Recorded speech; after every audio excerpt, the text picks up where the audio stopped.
Hello everyone and welcome back to my channel. It's me again, Chelsea, and today I am bringing you a very small February wrap up. Like 2 books small. However, it does actually include one of the biggest books I've read in 2022. So that's pretty cool. I think I've actually pretty much matched the amount of pages I read last month with 2 books. So let's get into this really quick wrap up and hope that March is a lot better. So the first book that I managed to finish out of the 2 in February was actually Cold from the North by D.W. Ross. I rated this 4 stars. It is the first in a trilogy.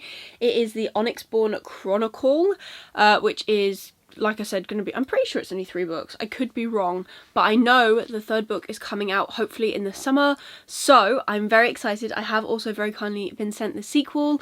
I was very kindly sent this as well for an honest review, so here it is. So Cold from the North, we are following our main character Ogolf, who is from this little village town in the north, and this sudden cold has set in and it has been there for a good few years now, and he cannot remember what it is like to be warm. And when they hear that there is an invasion coming, they decide to try and head south to safety, where it is also warmer, so that would be an added benefit. But we have so many cool things in this book. We have got magic, we have got friendship.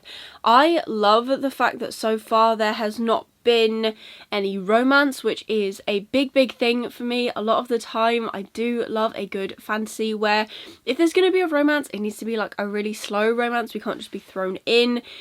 All that cool stuff. I really like that we focus on our main character Ogolf and his friend Melkin. Melkin has got so much to teach us. He has a secret, and I love that throughout the whole book we are learning with Melkin as he learns more about what he has, this ability that he has. I think it's so well done. Like I said, 4 stars, really enjoyed it, loved the friendship element, and I also really love the idea that in the middle it is a big travel thing. And at the end of this book we have got Ogolf and Melkin, who have set off on like a separate side quest, and I'm looking forward to seeing where they go in the sequel, and I'm hoping to fit it into my March TBR so I can actually catch up and be ready for when D.W. Ross releases the 3rd book. So very excited to carry on this series. Definitely think this is a strong starting point for the series, and if you want to give it a go, I highly recommend it. And then the final book, no, the 2nd book. I read this audibly, and I actually really enjoyed the audiobook because reading this physically was just not going to happen, and that is Empire of the Vampire by Jay Kristoff. Again, I rated this 4 stars. This is the Waterstones edition. I really enjoyed this. I'm pleasantly surprised at how much I enjoyed this, actually, because I wasn't too sure if I would. I wasn't too sure on the vampire element. You know, vampires have come and gone. We all kind of grew up, if you're anyway near my age, kind of grew up with the Twilight saga and the Vampire Academy, and vampires just constantly being, you know, the main thing, and that was the main thing when I was growing up. So I wasn't sure if I wanted to go back, but I love the way vampires are done in this. They are so dark, they are so just atmospheric, I guess. It's really cool. I like how there are different kinds of vampires. I like how you can be turned into a vampire. Like, I like that whole theory in this book. And we are following our main character Gabriel, who has been captured, and he is retelling his life story to this other vampire. And it's just done really well. I will say one thing, that it is very jumpy in terms of the storytelling, and I really appreciated that the narrator was very aware of this and like kind of brought it up a couple of times, because there are points where you're with Gabriel in his childhood, and then in his teenage years, and then back in his childhood, and then when he's an adult, and it's very all over the place. I think it's done very well. I'm glad that I managed to keep track of it, because I didn't think I would, especially via audiobook, because I feel like via audiobook I'm driving to and from work, I'm turning it off when I get wherever I'm going, Sometimes I'll leave it for days because I don't want to listen to an audiobook on my drive, and I feel like sometimes I forget more things when I'm listening to an audiobook compared to when I'm actually reading a physical book, because I can flip back through pages and I don't really do that on an audiobook.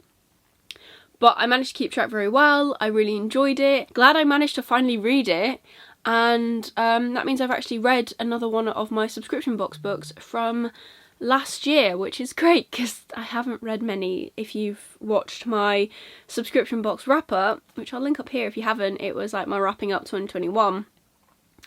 I think I'd read like 3 books, maybe, if that.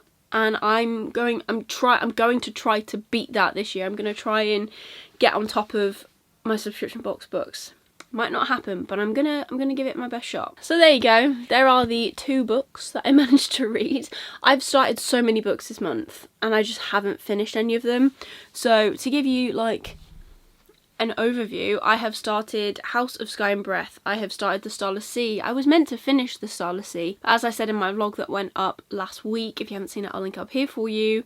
I thought the app was broken and I just hadn't downloaded the rest of the book for some reason, because I'm pretty sure I would have downloaded all of it, but somewhere along the line I hadn't downloaded the whole thing. My library app doesn't play unless it's fully downloaded, and it doesn't like using 4G, so I didn't manage to finish that yesterday, but I'm hoping I'll get that done pretty quick. I'm still trying to finish Heir of Fire.